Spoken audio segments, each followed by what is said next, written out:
Assalamualaikum warahmatullahi wabarakatuh. Perkenalkan, nama saya Ruri Dwi Sri Hartini dari Lokal P3 Manajemen. Di sini saya akan mempresentasikan tentang desain barang dan jasa. Pemilihan barang dan jasa. Untuk memaksimalkan potensi, banyak perusahaan yang fokus hanya pada beberapa produk tertentu dan kemudian berkonsentrasi pada produk-produk tersebut. Misalnya fokus Honda, kompetensi utamanya adalah mesin karena sebagai besar produk memiliki siklus hidup terbatas sehingga perusahaan mencari produk baru untuk didesain dan dikembangkan. Pilihan strategi produk untuk mendukung kompetitif. Terdapat banyak pilihan dalam pemilihan pendefinisian dan perancangan produk. Pemilihan produk adalah pemilihan barang dan jasa yang akan disediakan bagi pelanggan atau klien. Misalnya rumah sakit terspesialisasi untuk berbagai jenis pasien dan prosedur medis. Keputusan produk sangat penting bagi keseluruhan fungsi operasi. Siklus hidup produk. 1. Fase pengenalan. Mungkin memerlukan biaya-biaya produk, proses modifikasi dan pengembangan pemasok. 2. Fase pertumbuhan. Desain produk telah mulai stabil dan perkiraan kebutuhan kapasitas yang efektif sangat dibutuhkan. 3. Fase kematangan. Ketika sebuah produk matang, kompetitor muncul, jadi produksi dengan volume tinggi dan inovatif akan dibutuhkan. 4. Fase penurunan. Produk yang sekarat biasanya adalah produk-produk yang sangat lemah dan membutuhkan investasi sumber daya dan keahlian manajerial. Analisis produk berdasarkan nilai atau produk P-value. Mengurutkan produk dalam urutan menurun berdasarkan pada kontribusi uang masing-masing kepada perusahaan. Kontribusi produk yang rendah dalam basis per unitnya akan terlihat sangat berbeda jika produk tersebut mewakili porsi yang besar dalam penjualan saingan. Penciptaan produk baru. 1. Memahami pelanggan adalah isu utama dalam pengembangan produk baru. 2. Perubahan ekonomis membawa peningkatan level kemakmuran dalam jangka panjang. 3. Perubahan sosiologi dan demografi mungkin muncul dalam faktor tertentu seiring dengan menurunnya ukuran keluarga. 4. Perubahan teknologi menyebabkan semuanya mungkin dari telepon genggam hingga iPad. 5. Perubahan politik dan hukum membentuk kesepakatan perdagangan, tarif, dan peraturan pemerintah baru. 6. Perubahan lain mungkin akan melahirkan praktik pasar, standar profesional pemasok dan distributor. Pengembangan produk akan menentukan tidak hanya kesuksesan produk saja, tetapi juga masa depan perusahaan. Dalam sistem ini, pilihan produk mengalami serangkaian tahapan, masing-masing memiliki kriteria penyaringan dan evaluasi, namun menyediakan arus informasi yang terus-menerus bagi langkah sebelumnya. Pengembangan produk yang optimal tidak hanya bergantung pada dukungan dari berbagai lain dari perusahaan, tetapi juga bergantung pada integrasi yang sukses dari 10 keputusan manajemen operasi, dari desain hingga pemeliharaan produk. Penyebaran fungsi kualitas, quality function development, mengacu pada penentu apa yang akan memuaskan pelanggan dan apa menerjemahkan keinginan pelanggan menjadi target desain. Digunakan pada awal proses desain untuk membantu menentukan apa yang memuaskan pelanggan dan di mana upaya penyebaran kualitas yang dibutuhkan. 7 langkah dasar untuk membangun rumah kualitas. 1. Mengidentifikasi keinginan pelanggan. 2. Mengidentifikasi bagaimana barang dan jasa akan memuaskan keinginan pelanggan. 3. Hubungan keinginan pelanggan untuk beberapa banyak produk. 4. Mengidentifikasi hubungan antara beberapa perusahaan. 5. Mengembangkan peringkat kepentingan. 6. Mengevaluasi persaingan produk. 7. Menentukan atribut teknis yang diinginkan, kinerja dan kinerja kompetitor. Membangun kualitas. menginginkan sebuah metodologi yang memperkuat kemampuannya untuk memenuhi keinginan pelanggan dengan Ackmera digital barunya. 1. Pendekatan yang menggunakan rumah kualitas. 2. Solusi dengan membangun rumah kualitas bagi grid cameras. 3. Wawasan menyediakan alat analisis yang memberikan struktur fitur desain dan isu-isu teknis. 4. Latihan pembelajaran jika penelitian pasar atas negara lainnya menunjukkan bahwa ringan menjadi peringkat terpenting pelanggan. Mengorganisasikan pengembangan produk. Ada 4 pendekatan untuk mengorganisasikan pengembangan produk, yaitu: pertama, pendekatan tradisional. Untuk pengembangan produk adalah sebuah organisasi dengan departemen yang berbeda, yakni departemen penelitian, pengembangan, teknik produksi. 2. Dengan menetapkan manajer produk ke produk pemenang melalui sistem pengembangan produk dan organisasi terkait. 3. Pendekatan yang digunakan adalah tim tersebut dikenal sebagai tim pengembangan produk, desain untuk manufakturabilitas, dan tim perekayasaan nilai. 4. Yakni memotong isu tim dengan tidak membagi-bagi perusahaan. Manufakturabilitas dan perekayasaan nilai. Kegiatan manufakturabilitas dan perekayasaan nilai memusatkan perhatiannya pada perbaikan desain spesifikasi pada tahap penelitian, pengembangan desain, dan produksi dari pengembangan produk. Desain untuk manufakturabilitas dan perekayasaan nilai dapat memberikan keuntungan lainnya yang meliputi: 1. Mengurangi kompleksitas produk. 2. Pengurangan dampak lingkungan. 3. Standarisasi tambahan bagi komponen. 4. Perbaikan aspek fungsional produk. 5. Perbaikan desain dan keamanan pekerjaan. 6.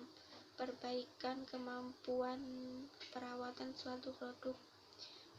7. Menguatkan desain.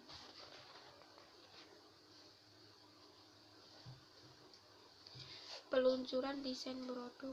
Untuk pengembangan produk, terdapat beberapa pertimbangan penting bagi desain sebuah produk, yakni: desain yang baik berarti bahwa produk didesain sehingga variasi kecil dalam produksi tidak akan memberikan dampak negatif.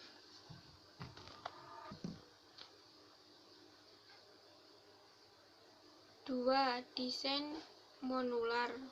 Produk-produk yang didesain dalam komponen-komponen yang mudah tersegmentasi. Desain ini menawarkan fleksibilitas baik bagi produksi maupun bagi pemasar. 3. Desain berbantu komputer dan manufacturing berbantu komputer adalah penggunaan komputer untuk mendesain produk dan mempersiapkan dokumentasi teknis secara interaktif. Salah satu perluasan CAD adalah perangkat desain untuk manufaktur dan perakitan. Teknologi realitas virtual atau virtual reality adalah bentuk visual dari komunikasi di mana gambar menggantikan benda real namun tetap memungkinkan penggunaan untuk merespons secara interaktif. Akar dari teknologi realitas virtual dalam operasi adalah CAD, analisis nilai atau value analysis, memberikan peningkatan yang mengarahkan baik kepada produk yang lebih maupun produk yang ekonomis. Rangkaian kesatuan pengembangan produk. Strategi pengembangan eksternal. Aliansi Ventura bersama membeli teknologi atau tenaga ahli dengan mengakuisisi pengembangan. Strategi pembangunan internal. Pemindahan produk yang ada, perbaikan produk yang ada, pengembangan produk secara internal. Membeli teknologi dengan mengakuisisi perusahaan. Microsoft dan Cisco System adalah contoh perusahaan yang di ujung tombak teknologi seringkali mempercepat pengembangan dengan mengakuisisi perusahaan kewirausahaan. Ventura bersama atau joint venture adalah suatu gabungan kepemilikan biasanya hanya antara dua perusahaan untuk membuat suatu entitas baru. Ventura bersama lebih berhasil ketika risiko ketidakadilan dapat dibagi rata.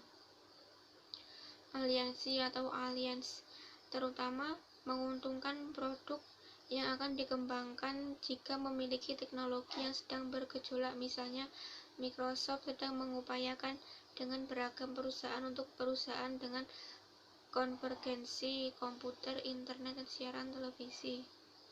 Peningkatan perpindahan akuisisi Ventura bersama dan aliansi ini adalah seluruh strategi untuk mempercepat perkembangan produk. Pendefinisian produk.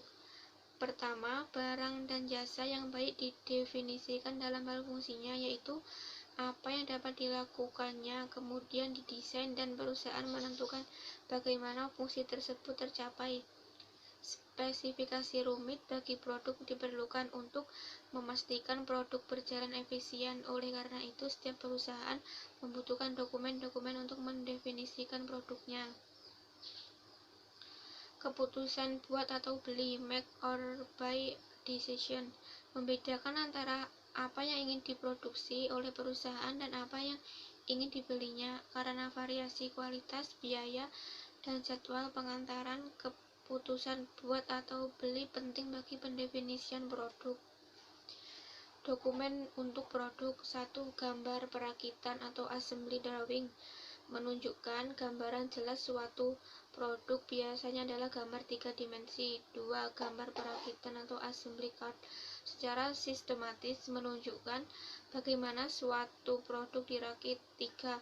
Lembaran root atau root sheet, memberikan daftar operasi yang dibutuhkan untuk memproduksi suatu komponen dengan material yang terspesifikasi dengan tagihan material.